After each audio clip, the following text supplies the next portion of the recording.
Hello, and welcome to this episode of Such a Nightmare Conversations about Horror. My name is Katherine Troyer, and I'm so excited to once again and always, forever, be joined by Toni Tresca. Hey there, always and forever. Yay! Yeah, that's my subtle, you're stuck with me. So, this is a podcast where the horrifically nerdy meets the terrifyingly academic, as we explore that fine line between the horrific and the horrible. Each episode looks at a specific horror text that is for better or worse, giving us nightmares. And we're so excited to have you join us today for our conversation about Stephen King's Misery.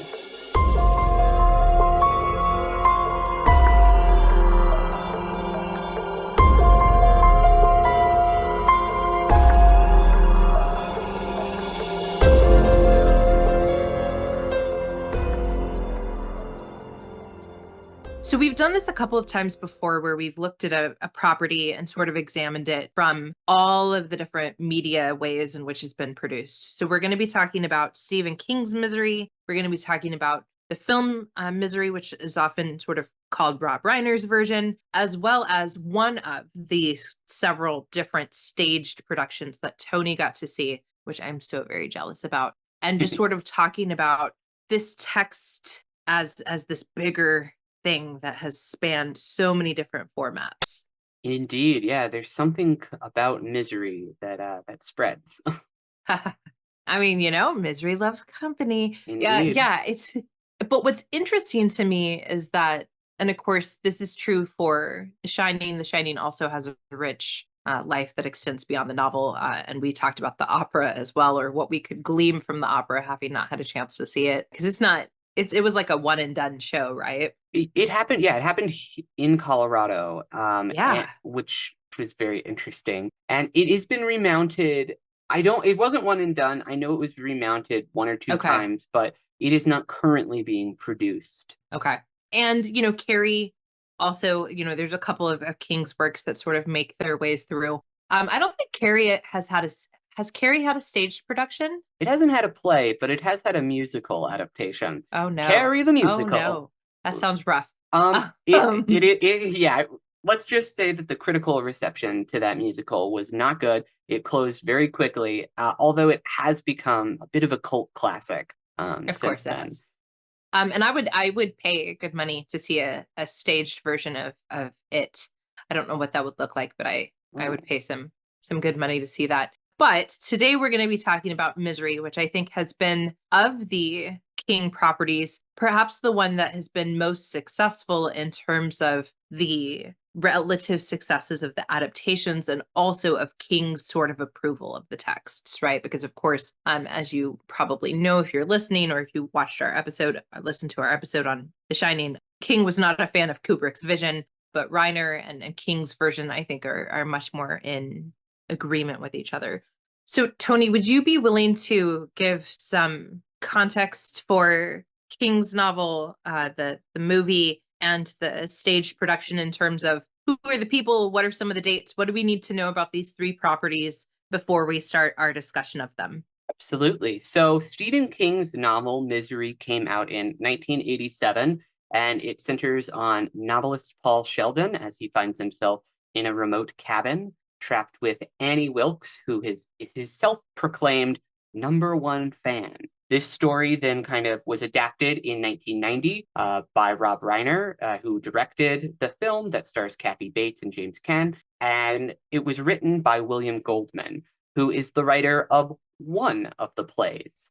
Yes. And William Goldman, I know him best because he wrote The Princess Bride and he did write the adaptation for that. So one of the best films of all time, slash an excellent book. He also is a Academy Award winner. He won for Best Original Screenplay for Butch Cassidy and the Sundance Kid and Best Adapted Screenplay for All the President's Men. He also wrote the novel Marathon Man. So he has a sort of rich career himself. And I think that helps explain why the film has had such a lasting presence. And Kathy Bates won an Oscar for it. And so it is the only film of King's adaptation wise that has an Oscar attached, which I think is interesting to talk about too. Yeah, it's certainly notable. And particularly at a time when the Academy was not sympathetic to horror properties.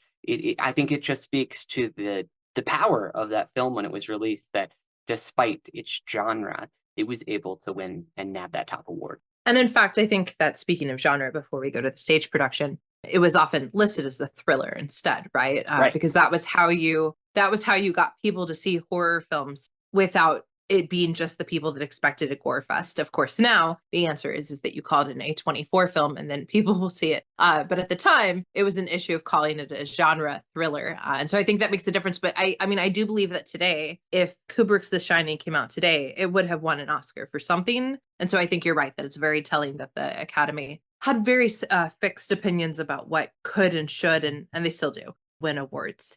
Okay, so there are two staged productions then of Misery. Tell us more. So Misery, the play, was first written by Simon Moore. He first did this production at the West End in 1992. So just 2 years after the movie came out. And I don't want to speak too heavily to this production because I have not ever seen it or actually read the script. However, I know from other artists whom I interviewed ahead of when I saw Misery at Miners Alley Playhouse in Golden recently, early 2024 in January of this same year, which is they don't use that adaptation. They don't use that. They actually use the adaptation that was written in 2015 by William Goldman himself. This was his Broadway debut. It was a production starring Bruce Willis and Laurie Metcalf, which honestly, that is an insane cast.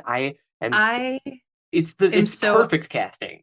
It really is, but I am also I'm blown away by that information. Yes. Okay. Excellent. And so this play is apparently much tighter than the Simon Moore play. From what I've gathered from talking with the director of the play, because he's actually directed both versions of the script, and he said that he much prefers William Goldman's because it's a lot faster. And he's like, I know it's a play, but it feels more cinematic, even just because of how fast the scenes are moving, which he's like, I think works better for this tech rather than drawing it out. And apparently Simon Moore's version is a little bit more cerebral and slow and thinky, which is fine for Misery, but I could definitely see why you prefer the action-packed version if you are a stage director. And I think that's a perfect sort of segue into talking about these properties, because King's version is a lot more in the head of Paul Sheldon. It features one of my favorite tropes, which I'm not sure why I love this trope so much, but I just do. And that is the novel within a novel, so that we get the book that he is writing for Annie, the last last Misery novel. And the chapters sort of alternate between Paul and Annie's relationship, and then it alternates between that and this really fantastical story about Misery and what she's getting up to that gets increasingly fantastical. And so I could see how there would be an impulse to return back to some of that, right? I mean, Paul's character is drugged a good chunk and in an incredible pain a good chunk of the text. And I think that you can definitely see that King knew, he knew that world of addiction. And he also, I can't remember when he got in the car accident. That was in 1999. Okay, so he clearly was predicting a world in which he would be in incredible amounts of pain. But I think that I can see, I guess is what I'm trying to say, that how someone who was doing a stage production might think that was the way to go. But I don't know that that would have been enjoyable in the same way. Yeah, I think that there are some things that work better in the novel form, particularly if you are going to be inside of a character's head for as long as you are. Like, the writing in Misery is, some of Stephen King's sharpest, I think. I think yes. I particularly enjoy the conversation when we're inside Paul's mind about like the different pains that he is he more hungry versus he more thirsty versus are his legs more debilitating at the moment. And it's just this kind of throughout the novel, he is tracing which of these pains is winning the race at the moment. There's a really beautiful work of scholarship by someone whose name is Elaine Scarry, which just cracks me up. And the book is called The Body in Pain. And she has a statement in there where she says that pain is both world creating and world destroying. And that is the sort of thing that makes pain so unique, is that it both defines our world, but it also shatters our world. And I think that you're right that is what makes King's work so smart, is that you can tell that his understanding of the power of pain physically, as well as, of course, as the novel continues, psychologically, is really sharp. And it's also a short book, right? It's a short book by King standards, especially if you consider that half the novel is this like misery story of Misery, Chastain. So that I think that there's also that contributes to some of the sharpness to which you're referring, because sometimes King is not as short of a writer. And I also think the book is different than most of the other adaptations in that it is much more about the books. Obviously starts with Paul getting super trashed after he finishes his novel and then still deciding to get into a car, which is an element that's not played up nearly as much in the other adaptations. But I think that is I think that's a really interesting thing from King, who was also himself struggling with addiction at that time, and then to counteract that addiction of it with the alcohol and whatnot, with the addiction that then he faces inside the cabin with the pills. I think that works.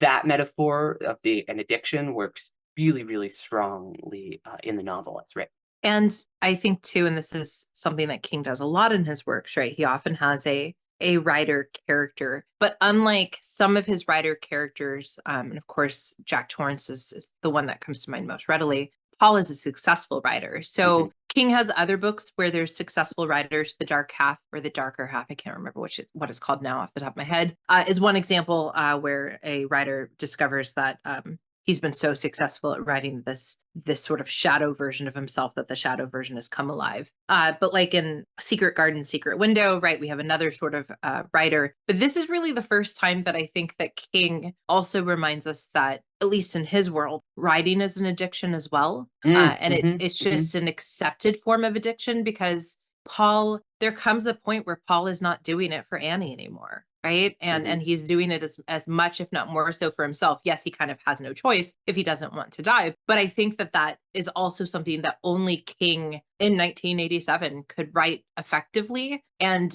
getting to see all of that from Paul's perspective is just exquisitely done. And the novel is also it's a lot more violent too, in terms of how Annie is depicted than I think she is. Not than I think she is. Than she is depicted by Kathy Bates in the movie, who however sinister she is not as violent as the Annie from the books, who is drawing blood. She's like actively hurting Paul throughout a majority of the novel. Whereas in the film adaptation, they kind of come up with the iconic the axe cutting.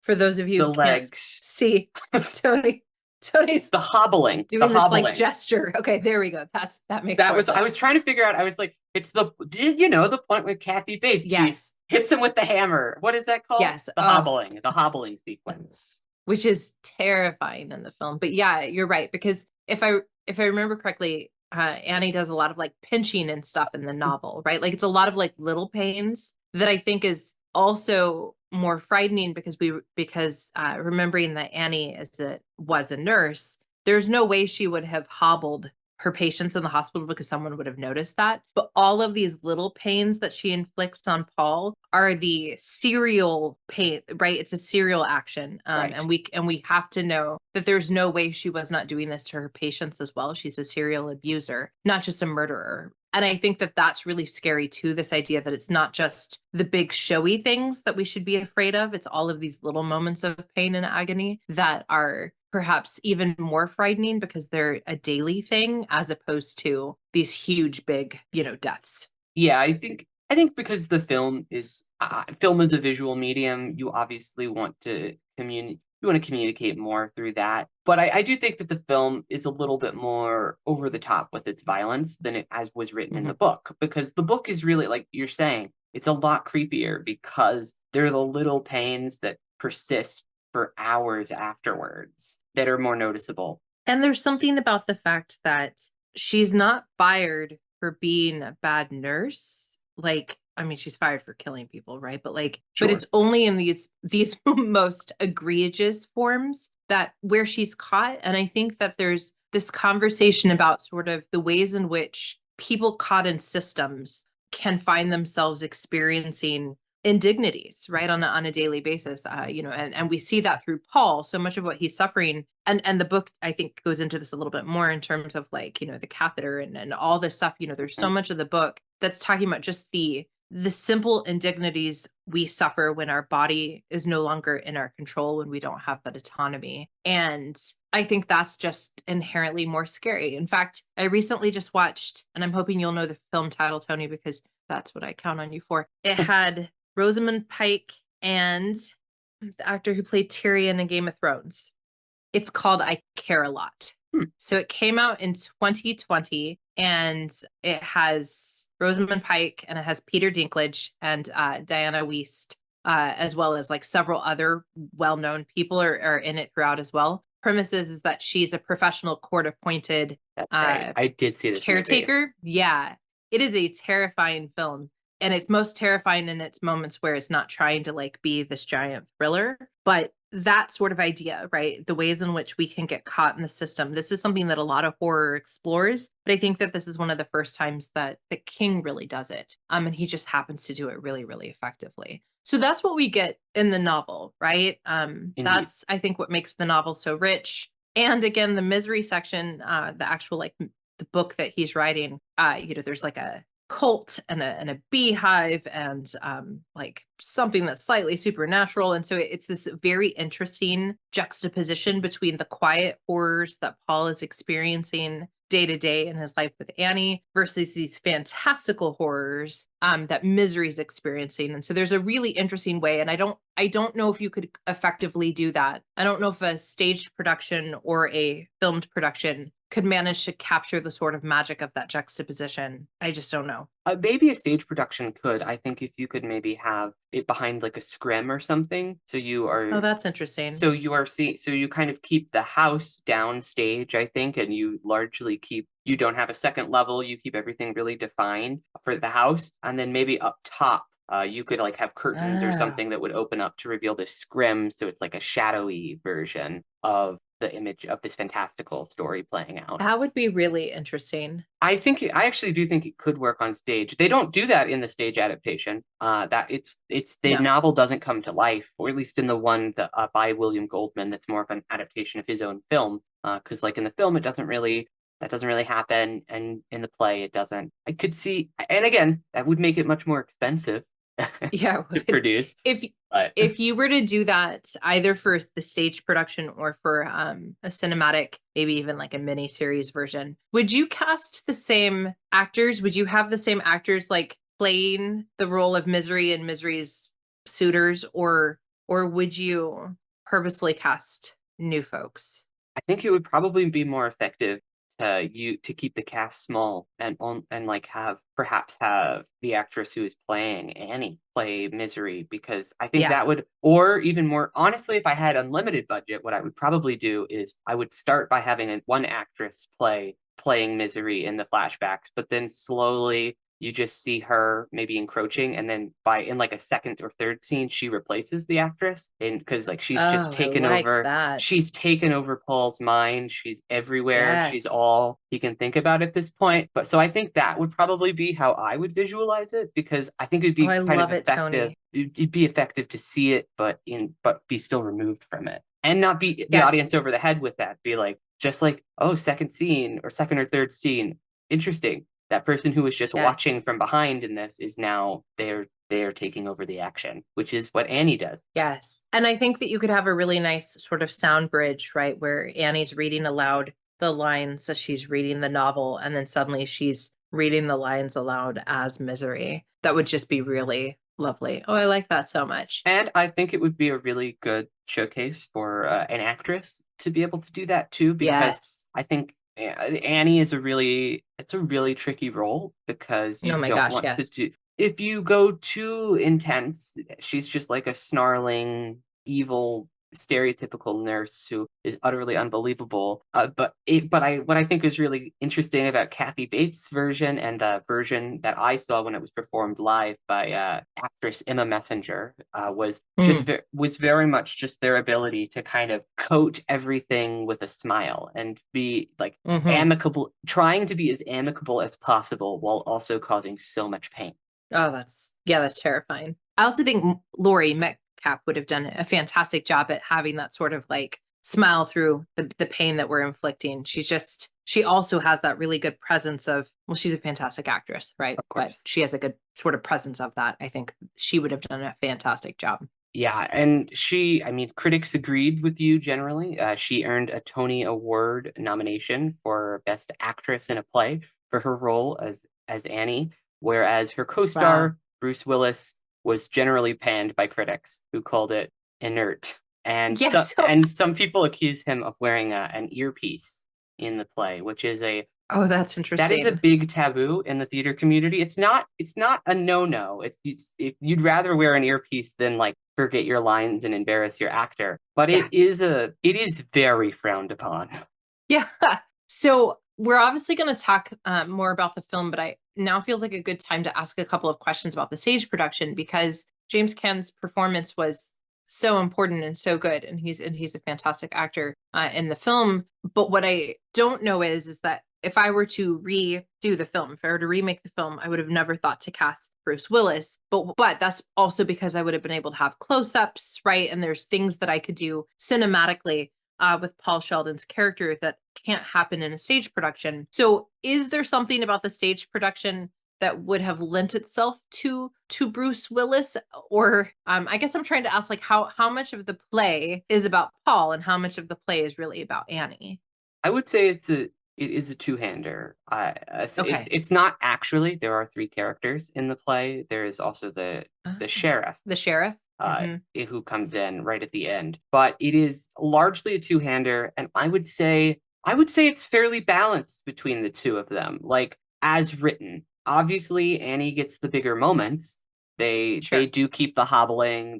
They burn. She's the one who does a lot of the setting up of the burning things and Hmm. whatnot, and so she definitely has a lot more of the showier moments. But honestly, she leaves the apartment, or her, not the apartment. She leaves her house a lot to go out, like she does in the novel, go get Right. supplies for him to write, go get food and things like that. And so there is still a lot of time when it's just Paul left on stage alone, actually. Hmm. And so Yeah. I actually would maybe even say it maybe requires more of the actor who is playing Paul, particularly because he kind of has to he goes through a real physical transformation on stage, and he Right. has to like be crawling in front of you and make it believable. He has to kind of he so I actually think it's a much harder role. I could see why Bruce Willis had trouble with it. The actor whom I Sure. saw was very good.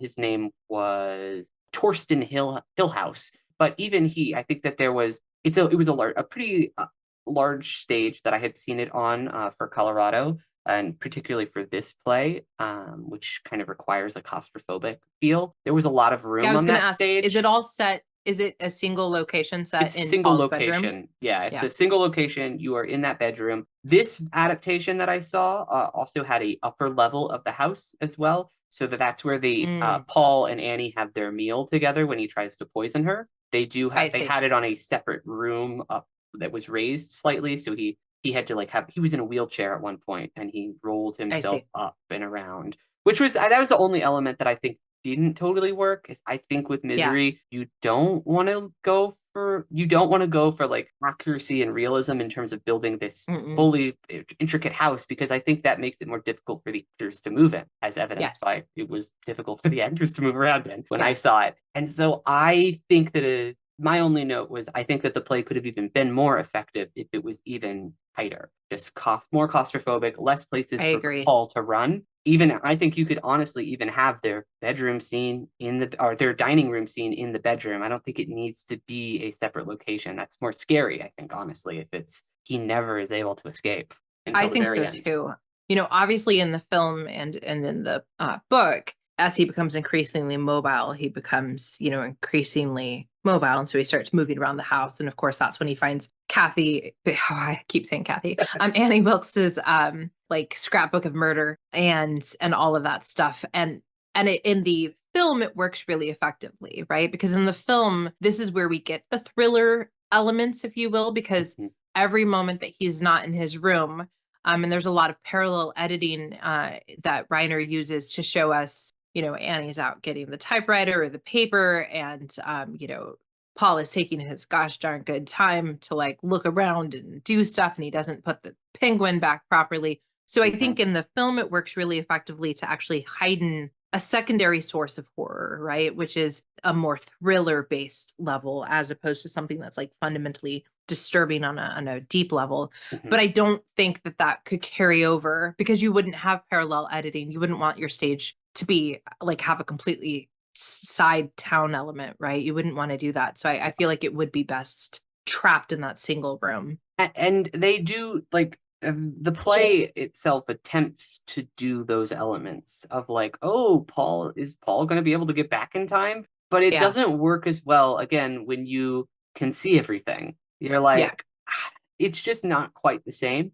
So I think I probably would have leaned more into, can these elements be in the room? Hmm. Can we see him move something in there? Can there be a medicine Hmm. cabinet in here or something? Rather than trying to like where you don't have editing, like you just mentioned, try to Yeah. essentially do an edit on stage, And I, which doesn't work. yeah, and I, no, it really doesn't. And I think that while logically, realistically, it would be weird for Annie to have like everything in that one room, right? Because that's not how people live. In a stage production, I think this is one of those places where you'd be willing to suspend your disbelief and be like, okay, well, she's just keeping all the medicine in there, or she has the scrapbook in there, but it's on a top shelf, sort of put away. And I just think that that would have been more interesting, and it actually would have added in some interesting levels that are original, not original to the book about like if in the stage production, Annie's scrapbook of murder is in there, it almost asks the question of like, does she want Paul to find this, right? And so I think it just would have added some interesting personal dynamics to the characters as Mhm. well that would have felt even more intimate, which is what you want in a staged production. Yeah, I think that's true, and I think that that's why I think the only moment that I would potentially include would be more of that fantasy element from the novel. I think Yeah. you could actually, I think that would be an interesting utilization of kind of the theatricality of the stage. Yes. That would be different than the film adaptation. But I can also see why I can see why theater companies are like, no, we want to do the film because that will get people in. It sells tickets. Exactly. People know Exactly. Misery, and when I was interviewing the director, he was like, "I did model off. I modeled some stuff off of the film, particularly like the hobbling scene and things like that, because he said the most important. Everybody knows it and expects it. It's like the Titanic. Everybody knows it's coming, so it better be good." So Yeah. And to that, I think we can give a lot of credit to Kathy Bates' performance and Rob Reiner's direction and William Goldman's writing and James Caan's performance too, right? Because it really is a very pivotal moment in the film, so much so that my one piece of scholarship is piece from a source that we've referenced several times that I often try to source because you can read it on your own. It's not behind a paywall like a lot of academia, and that's Horror Homeroom. And they have a piece in there by someone named Harriet Stilley. And the title of the piece is Operation Hobble: Masculine Fear versus Female Monstrosity and Misery. And there's actually a picture, side by side picture of Kathy Bates as Annie Wilkes. And it's a sort of low angle. We're looking up at her in one of her sort of fugue states on the left, and then on the right is her as Dolores Claiborne, and in her role as Dolores Claiborne, she actually has an axe, right? So she doesn't have the hammer that she's using to hobble. She actually is holding an axe. And Harriet Stilley's argument, I'm going to read a couple of sentences, is I'm actually just going to read the first paragraph. When protagonist Paul Sheldon proclaims that he is, quote, in trouble, that, quote, this woman, namely psychotic superfan Annie Wilkes, quote, is not right. He invokes insidious, if not invidious, questions regarding the role gender plays in the articulation of horror. Indeed, Stephen King's fictional universe abounds with vehemently unhappy, violently unhinged, and villainously uncanny female characters, from Misery's number one sadistic nurse to Carrie White and her, quote, unutterably evil mother, Mrs. Maisie, the, quote, decaying woman from room 217, and Dolores Claiborne, a, quote, another goddamn nasty bitch. So those are all quotes from King's writings. And then Stilley says, this type of monstrous female sexual difference has habitually haunted the horror genre since its very inception, but arguably reaches new heights in the works of King as the culmination of male anxiety, antipathy, and abjection amidst the various social, economic, and demographic changes that transformed the post-war American landscape in particular, the advent of second wave feminism. And so she talks about the fact that a lot of these characters are being written in the 60s and 70s. And that is, of course, the resurgence of feminism. I think there's some of her argument about the post-war American landscape and the feminism part that I'm not sure I buy as much as I do absolutely buy her argument that there is something very uncomfortable in particularly Misery, because it's not just isn't she scary, it's isn't she scary because not only is she doing these things, right?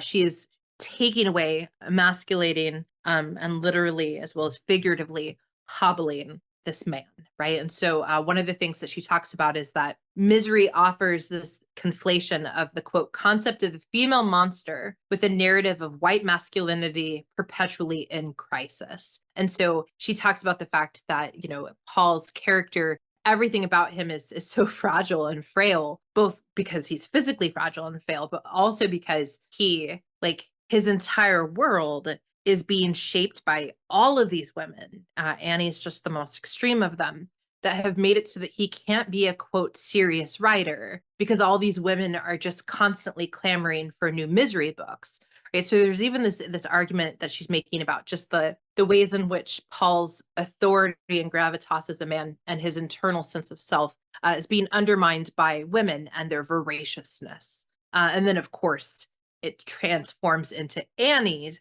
as the number one fan, and of course she's actually you know, caring for him as though he was a baby.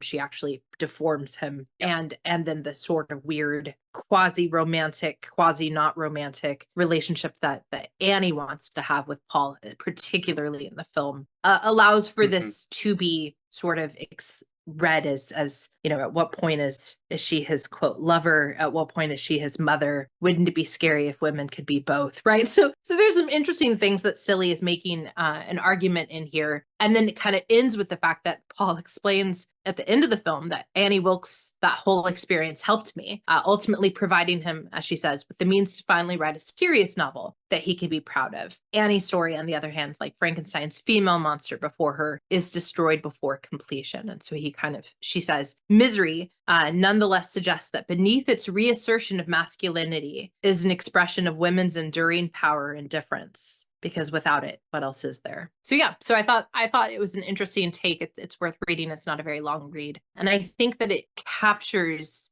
a good chunk of what makes the film so successful, right? And it really is the film's version of Annie. That is true. Yeah, because the sexual nature is not really present in the novel per se. I don't remember it being a big. I guess because they still do have the dinner and whatnot, but it doesn't feel to me, or at my reading from the novel, it didn't feel that she had thought it was romantic. She was more, no, she's still his nurse, his captor. Yes. She has the control. She's not letting her guard down there. But in the film, it is a really interesting choice, I guess, to lean into that. Yeah, I hadn't thought about that. And to lean into it with Kathy Bates playing this role, right? So Kathy Bates would have been about 40-ish. She was 42 when the film came out in 1990, so she would have been in her 40s, which it was very weird watching this film again recently because I'm turning 40 in June. And to know that like this character who I've always thought of as being kind of ancient and timeless and that's also how I feel about Kathy Bates, right? As an actress, that like I was her age when she would have been playing this role. I think it's important because Kathy Bates is not traditionally been cast as a romantic lead, and it's exacerbated in this film through her sort of the ways in which they make her more doughy than she really is, right? Her haircut, her clothing, and so part of what makes this film scary is that this is not the version of the like praying mantis woman that you're like, ooh, she's so scary because of how sexy she is. It's like, ooh, she's so scary because she doesn't get that she's not attractive. And I think that that's something that the film does that is not really present in King's novel because he's not really as interested in that. But the film does such a good job, and Reiner does such a good job of visually depicting Annie through camera work and through, of course, Kathy's performance, that like I think that's one of the best parts of the film. Agreed. And I think it's also, this is really, we've been dancing around it, but for a little bit, but Rob Reiner really deserves a lot of, I think, credit here for how he visualized this and set up the production design for it and just shoots the film. It's very very well edited together. It's 90 minutes. It moves so well. I don't think there's a second of wasted footage in this film. And I think it's all the more impressive for me because this was kind of his first foray into something that outside of comedy, more of the Yes. conventional comedy genre for him. Because Reiner, obviously, he was an actor, started there, All in the Family, and stuff like that. But then his films he was known for were this is Spinal Tap, The Princess Bride, which I guess is where he and Goldman met originally. Yes. Coming of age drama Stand By Me, and then romantic comedies like When Harry Met Sally and The Sure Thing. So this Yes. is very different from his previous filmography. It feels very Yes. different visually, tonally, stylistically. Yes. Even just the edits feel very different than those other films, which are, I guess, actually, no, maybe that's not true. Maybe that's where that kind of more stylized, fast editing comes from, is something like Yes. Spinal Tap or When Harry Met Sally, is because those edits are all so pointed and sharp. It's just instead of to land a joke, it's to land a chill. Yes. And he goes on his film after Misery is A Few Good Men. So Mhm. and then he kind of just like bounces back and forth, honestly, between comedy and more serious stuff. And there's at least there's a possibility that there's going to be a Spinal Tap too. TBA on that. But I do want to talk about Stand By Me because that is the one sort of exception in there. So Stand By Me Uh-huh. is also Also Caan. a Stephen King adaptation. And it is also, in my opinion, one of the most successful adaptations, Stephen King adaptations there are, in part because he had a terrific cast. You know, these were the actors who were the boy actors of the day, right? Will Wheaton, River Phoenix, Corey Feldman, Jerry O'Connell. There have been a lot of conversations when this film was celebrating some anniversary of how hard Reiner worked to make his actors feel connected, right? He kind of created like a camp-like feel for Stand By Me. And like they became really good friends because of that. And so I think you're right that, you know, I'm glad that Bates won an Oscar, but I would have really liked to have seen Reiner win one as well, because I think that the reason for this film, right? He's won, I think he won an Oscar for something else. He was Okay, nominated nominated. for an Academy Award for The American President, but he did not get it. And he's earned a couple Golden Globes. But I think that Reiner is a huge chunk of the reason. So I'm glad that you kind of brought him to the forefront because he really deserves to be. Yeah, that's interesting. Actually, it was only nominated for Best Actress at the Academy Awards, which it obviously won. But that is really, huh? You're like, yeah, Kathy Bates was amazing, but nothing else around her supported that at all Yeah. and deserves to Yeah, be it's recognized. Because I'm like, that is really weird. Because I think this is another adaptations are very hard. So I think Goldman did yes. a very sharp job realizing that you can't do everything from the novel and Correct. smartly trimming it down. Again, I already mentioned I thought that the editing for this film in particular was way ahead of its time in terms of Yes. how it was able to communicate information. And then I also thought that the production design was top notch. So that's Yes. interesting to me to see that it's only Kathy Bates. Maybe it's because she's question mark the biggest star. Is that even But true? she wasn't in 1990. That was like one of her first. She didn't really do a lot of acting before Misery, and certainly none that was notable. It was, in fact, if anyone should have won based on star power, it would have been James Caan, or Right. even, to be perfectly honest, Reiner or Goldman. So when you were talking about the play, you called it, you know, the sort of like two-hander, because it's really, even though there are three actors, it's really Kathy. It's really Annie Wilkes and Paul Sheldon's show. And I would say that even though in the film version, I thought the sequences with the sheriff and his wife were kind of delightful comedic moments, right? Reiner knows how to, perhaps because of The Princess Bride, he knows how to write adorable but also really cranky old couples, and so we get that, of course, in Misery, but really there is a third character present, and it is the camera, Mm. right? I think that more than in many films, the camera is making sure that we understand the emotions, right? So often in film, the point of the camera is to be invisible so that we don't even notice that it's manipulating us. But I think that Reiner, in all the best ways, made us feel as voyeurs much more in the room than we do in some other films, and so it is very strange that he did not have any sort of acknowledgement for it. So is the and maybe you don't know, is the stage production that you saw, is it traveling, or was that just a sort of that, I mean, that it's not a traveling show because what you saw was just put on for that particular theater, is that correct? That's correct. Yeah. I saw it at a SPT theater, a small professional theater here in Colorado. So part of the local regional theater scene. Miners Alley Playhouse is one of my favorites locally, and they always choose really interesting topics, really interesting plays that I think kind of blend the line between more commercial fare and artistically, and then they are more commercial, but then they direct it really artistically and produce it really well. So no, it Which was is what not a smaller theater has to do, right? Like they absolutely. have to bring people in, but they also have the freedom to be a little bit more creative, or they can. They That's can lovely. I would love to have been there. absolutely, and it was cool. Again, like the novel is in Colorado. I got to see it in Yeah. Colorado. It was super snowy and disastrous on the road as I was making my way through the mountains, which was so scary and terrifying. I was like, oh no, I'm a writer and I'm on my way to see this show through the mountains. Oh This is my why, gosh. when will I learn? That's amazing.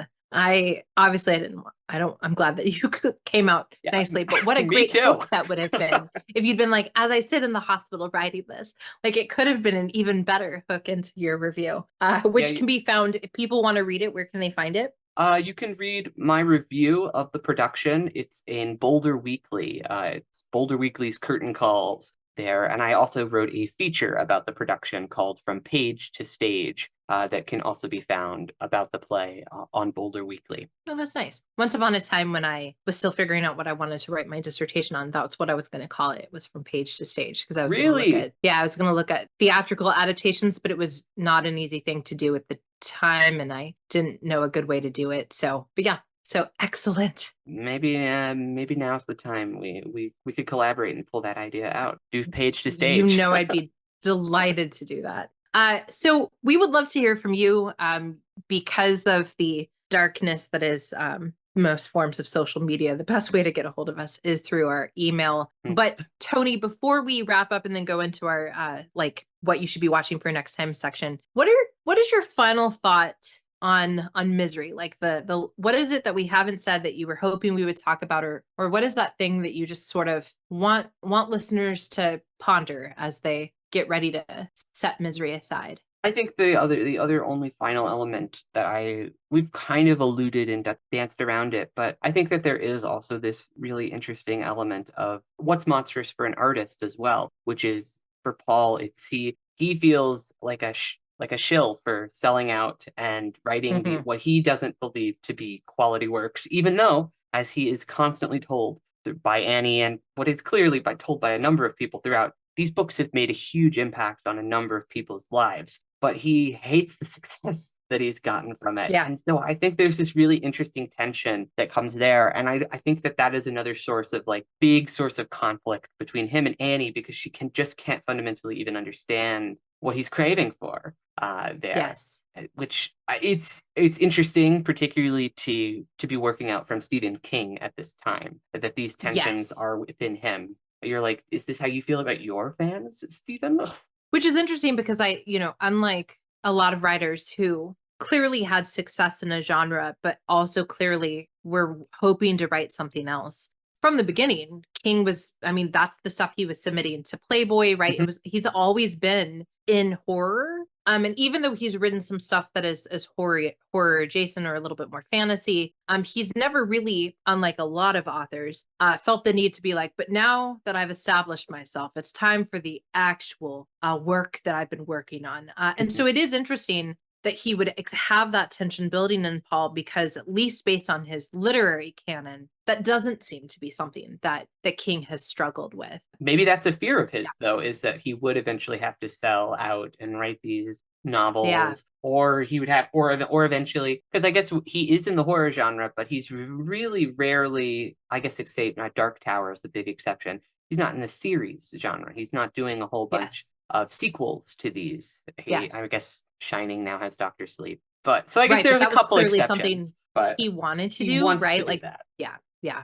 So I think that's a good point that, all authors before they become established and even after they become established, right, do have to face the demands of their fans, even if those demands are not the difference between, quote, art versus entertainment, because King has always been happy to be an entertainer, but more just in terms of like, at what point are you yourself as an artist a product? And you and I were even kind of talking about that when I was talking about, the whether or not how much weight we should put into, for example, actors' thoughts on things versus their performance on things, and how that makes a big difference. And so I think there is this part about being a commodity and the fear of that. And I think that is certainly at play. And I think it's important. So King didn't have Sheldon writing horror books because maybe that would have been a little too on the nose. But he did choose, one of the other three, quote, body genres, which are romance, pornography, and horror, right? All things that have as their affect to create a bodily or a physiological response. But I do think it's important to note that it is a genre that has traditionally been considered lesser because of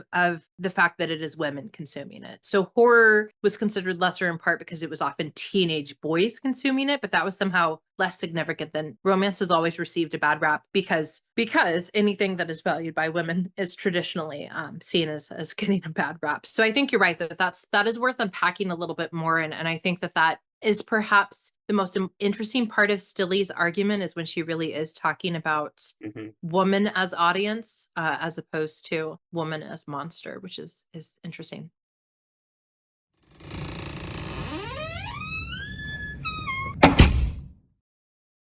Thank you so much for listening to our episode. I know it's a little bit longer than some of ours, but we had so many texts to talk about. And I think like my ultimate stance is that Misery, no matter its adaptation, is just going to be interesting, right? There's so much to unpack, and there's so many things in there that, to go back to my really bad joke at the beginning, I'm happy that Misery like company, because I'm part of I'm willing to be there for any of the adaptations. I'd even play a video game version. It'd be weird, but I'd do it. So, I think that there's a lot to unpack there. Yeah. Yeah, go ahead. I honestly was just thinking a video game, or even like an audio series, like a podcast version of it, I think would be cool, because then I think that format might even lend itself to being more similar to the novel itself, because you could really, I think it would be super interesting to do like a POV where you are just in Paul's head, and then you hear Annie's dialogue interjecting into his thoughts, breaking it up. Ooh, so that would be really interesting. If any producers out there want to talk, hit me up. Yeah, that would be that'd be really fascinating. Because you could do some very intriguing things with your sound design. Yeah, I was like, that would be. It would be a tour de force for the actor who's playing Paul, and then the sound designer would have a field day. I think that would definitely be a way to get it less. Because again, I think the movie and the play both balance it out. It's very much Paul and Annie's story, but in the novel, it really is Paul's story, and Annie is much more of his captor and this terrifying figure. They don't have as much of a relationship outside of the working relationship, and so I think it might be interesting to do it in that setting. So again, anyone that's like, my gosh, these are brilliant ideas, we have more where that came from. But in the meantime, we're going to take a wild, sharp right turn, maybe left turn, maybe wrong turn. I'm not sure which, but we're going to switch from our conversation about Misery to our ongoing look at the Leprechaun series with Leprechaun 2, which came out in 1994. And it is just called Leprechaun 2. There's no subtitle for this one. The subtitles they'll get wacky coming soon. I know. Not quite yet. Okay, so if you can, please watch Leprechaun 2 so that you'll be ready for that episode. As I mentioned earlier, if you want to get a hold of us, we love to interact with you and respond.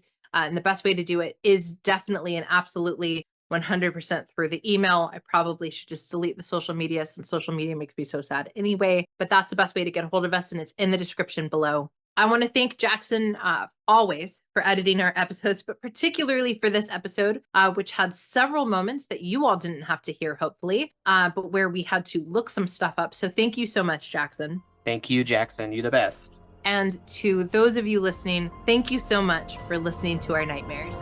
And have a spooktacular day.